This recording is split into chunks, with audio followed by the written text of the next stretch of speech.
E no episódio de hoje eu preparei para vocês uma nova série, que se chama A Mente em Pânico. Nessa série especial de 4 episódios, a gente vai falar sobre os gatilhos.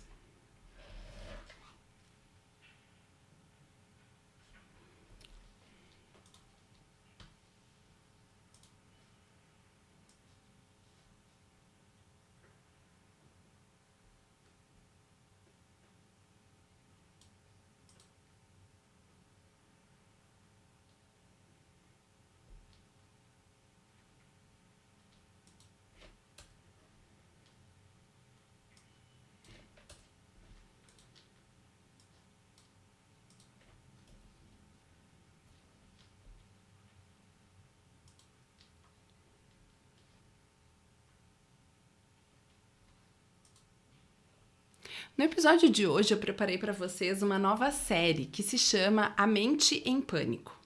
Nesse novo episódio, nessa nova série de 4 episódios, a gente vai falar sobre os 4 elementos chaves na anatomia do ataque de pânico.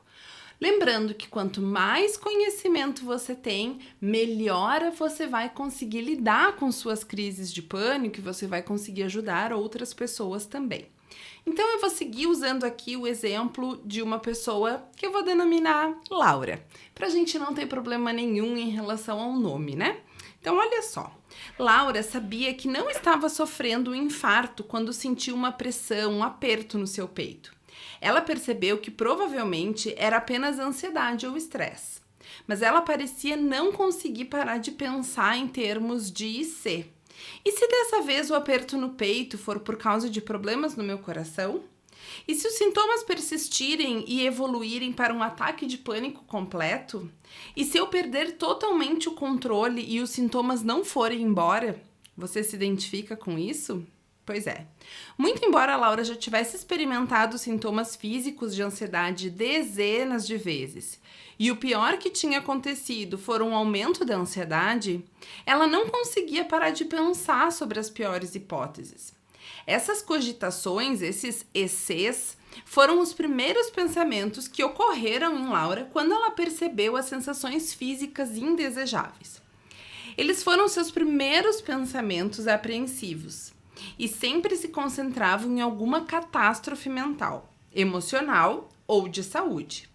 Laura tinha desenvolvido uma mentalidade de pânico. Prestem atenção nisso. E era este modo de pensar o responsável pela manutenção do seu problema com ataques de pânico. O modo como você pensa sobre os sintomas físicos da ansiedade é fundamental para o desenvolvimento e a manutenção dos ataques de pânico. Nós, terapeutas cognitivos comportamentais, procuramos modificar a mente de quem nos procura para terapia, essa mente tomada de pânico, para eliminar o medo de sentimentos ansiosos. Isso é, uma sensibilidade à ansiedade. E desse modo, então, reduzir a frequência e a intensidade dos ataques de pânico. Olha só, o modelo cognitivo dos ataques de pânico é o seguinte: você tem lá uma situação que é um gatilho para sua ansiedade. Logo em seguida, começa então a sua atenção ficar elevada às suas sensações físicas ou mentais indesejadas. Você sente que a ansiedade se torna perceptível. E aí começam os pensamentos ansiosos automáticos, que são essas explicações catastróficas das sensações físicas e mentais. E aí a ansiedade começa a se intensificar e é capaz de você então é incapaz de aceitar explicações alternativas mais inofensivas para esses sintomas físicos ou mentais que você está sentindo. E aí você tem 2 caminhos.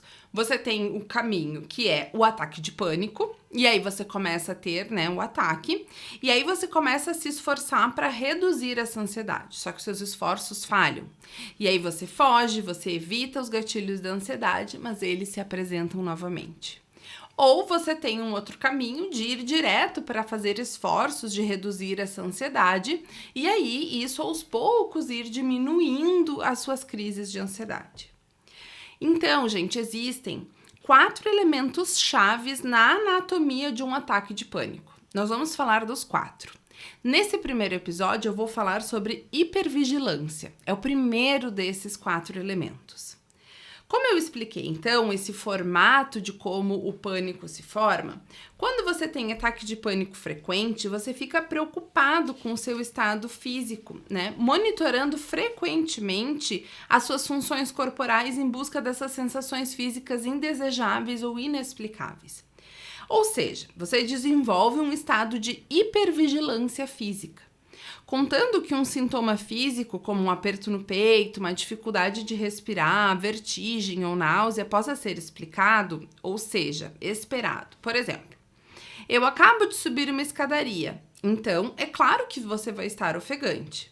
Você pode se sentir um pouco melhor, embora essa remota possibilidade da pior hipótese que ainda pode perdurar no seu íntimo. Se a sensação física foi inesperada e inexplicável, por exemplo, estou apenas sentado na minha escrivaninha. Eu não deveria estar sentindo falta de ar. Então, a apreensão começa imediatamente, porque o pensamento catastrófico aumenta e assume o controle. Você pensa, isso não é normal. Por que eu estou me sentindo dessa forma? Ou então, tem alguma coisa errada comigo? Laura, por exemplo, se tornou hipersensível sobre o funcionamento do seu coração e dos seus pulmões. Ela ficava preocupada com qualquer sensação no seu peito. Sua frequência cardíaca, se estava respirando corretamente, ela aumentava. Ela chegou ao ponto de tomar seu pulso várias vezes durante o dia para ver se sua frequência cardíaca estava elevada. Toda vez que ela ficava ciente de uma sensação física indesejável, imediatamente ficava apreensiva e se perguntava: o que há de errado comigo? E aí é importante aqui, as pessoas que sofrem de ataques de pânico, frequentemente, elas desenvolvem uma hipersensibilidade aos primeiros sinais físicos de ansiedade, que faz com que se sintam permanentemente ansiosas a respeito de seu estado físico. E a terapia cognitivo-comportamental para o pânico vai reduzir este automonitoramento excessivo do seu corpo. Então, gente, esse é o nosso grande objetivo, que você diminua esse automonitoramento. Você não precisa, não tem por que você ficar tentando achar a resposta para o que você está sentindo e correr na frente e conseguir, então, fazer como se essa sua preocupação, como se você estando na frente, reduza as chances de você ter pânico. Isso não reduz nada não, viu? Então, bora ficar menos atento aos seus sintomas e mais atento à sua hipervigilância para reduzi-la.